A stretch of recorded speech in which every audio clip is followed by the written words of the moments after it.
अस्सलामु अलैकुम वरहमतुल्लाहि वबरकातुहू।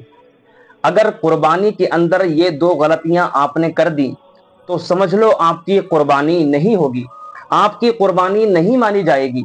वो दो गलतियां कौन सी हैं? अगर आपने ध्यान के साथ सुना तो इंशाअल्लाह मुझे उम्मीद है आप वो गलतियां नहीं करोगे, आप वो गलतियां नहीं करोगे क्योंकि आपकी समझ में आ जाएंगी। तो इसलिए इस वीडियो को पूरा देखेंगे तो इंशाअल्लाह अल्हम्दुलिल्लाह आपके वो दो गलतियां समझ में आ जाएंगी और आप क्या है वो दो गलतियां समझने के बाद फिर आप उन गलतियों से आगाह हो जाओगे तो आपकी कुर्बानी अच्छी तरीके से होगी इंशाअल्लाह अल्हम्दुलिल्लाह। तो देखिए दो गलतियां कौन सी हैं।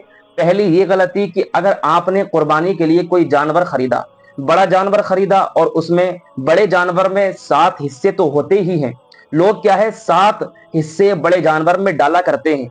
तो अगर उन 7 जनों में अगर कोई शख्स उन 7 शख्सों में से अगर कोई ऐसा है कि जिसकी बदमज़हबियत हद कुफ्र तक पहुंची हुई है, यानी कि मुसलमान होना जरूरी है। अगर कुर्बानी आप कर रहे हैं तो कुर्बानी के अंदर मुसलमान होना जरूरी है, लेकिन 7 हिस्सों में से जिन शख्सों ने क्या है कुर्बानी में जानवर में हिस्से डाले हैं, अगर उनमें से एक शख्स भी बदमजहब है और वो उसकी बदमजहबियत हद कुफ्र तक पहुंची हुई है, तो ऐसा शख्स अगर आपके हिस्सों में आपके जानवर में शरीक हो गया तो किसी की भी कुर्बानी नहीं होगी।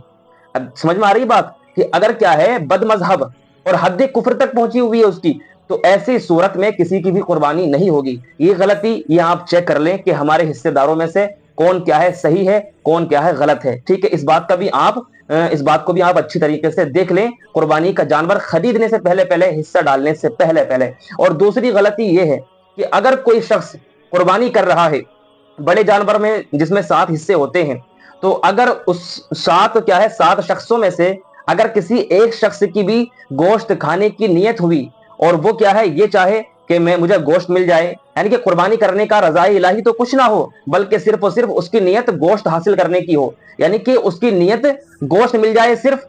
और क्या है तो अगर किसी शख्स की उन 7 जनों में से किसी की भी गोश्त हासिल करने की नीयत है तो ऐसी सूरत में भी किसी की कुर्बानी नहीं मानी जाएगी। इस बात का भी आप खास ख्याल रख लें। हमारी जो नीयत है वो अल्लाह को राजी करने के लिए होनी चाहिए, अल्लाह के रसूल को राजी करने की होनी चाहिए, बल्कि गोश्त हासिल करने के लिए नीयत नहीं होनी चाहिए।